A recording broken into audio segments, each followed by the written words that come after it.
रघुकुल रीत सदा चली आई, प्राण जाई पर बचन न जाई। राम सिया राम जय जय राम, राम सिया राम जय जय राम जय जय राम।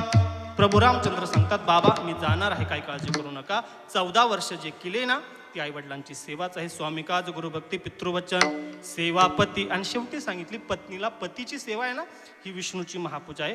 पत्नीने भगवत प्राप्ती करता इतरत्र जायची काही गरज, पण त्या पतीला परमेश्वर समजून त्याला देव समजून जर पूजा केली तर तुम्हाला फळ भेटेल। नाही तर काही महिला म्हणतात कशी त्याची पूजा करावी, कशी त्याची सेवा करावी, सकाळी डुलत येतो संध्याकाळी पण कशी सेवा करायची। पण सांगू तुम्हाला, आमचे गुरुवर्य महाराज सांगतात, संत सांगतात, शास्त्र सांगतात, पती कसाही असू दे पण तू त्याची पती समजून जर पूजा जर केली, त्याची जर सेवा जर केली तर फळ देणारा तो भगवान परमात्मा आहे। त्याच्यामध्ये ती शक्ती, त्याचं त्याला कसं वागू दे, त्याचं पाप तो भोगेल, पण तुझी सेवा जी केली ना तुला फळ देणारा तो भगवान परमात्मा आहे।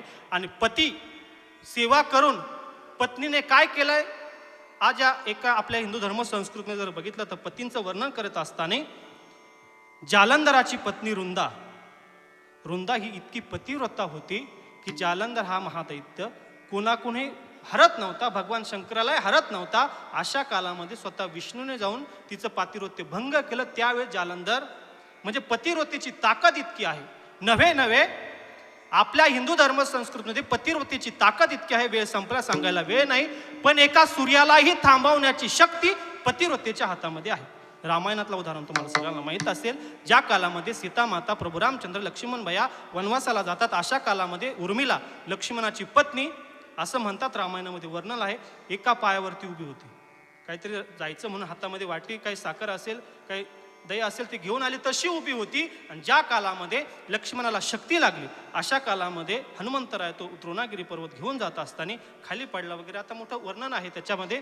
अशा कालामध्ये उर्मिला सांगते, म्हणते हनुमंताला, काय झालं हनुमंता, त्या ठिकाणी काय झालं मला सगळं सांग।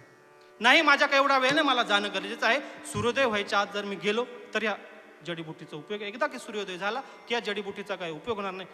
मग त्या कालामध्ये उर्मिला सांगते सूर्योदय होईल एवढीच भीती आहे तुला। ही उर्मिला या ठिकाणी उभी आहे, ही उर्मिला या ठिकाणी सांगते सूर्योदय होणार नाही, तुला जोपर्यंत थांबायचं मुक्काम करायचं मुक्काम कर, सूर्योदय होऊन देणार नाही। एका पतिव्रतेची एवढी ताकद आहे। मला सांगायचं म्हणता, एवढी जर पतिव्रतेने जर सेवा केली तर स्वामिकाज गुरुभक्ती पितृवचन सेवा हे जी विष्णूची महापूजा अनुभव नाही तुझा बोलण्यासारखं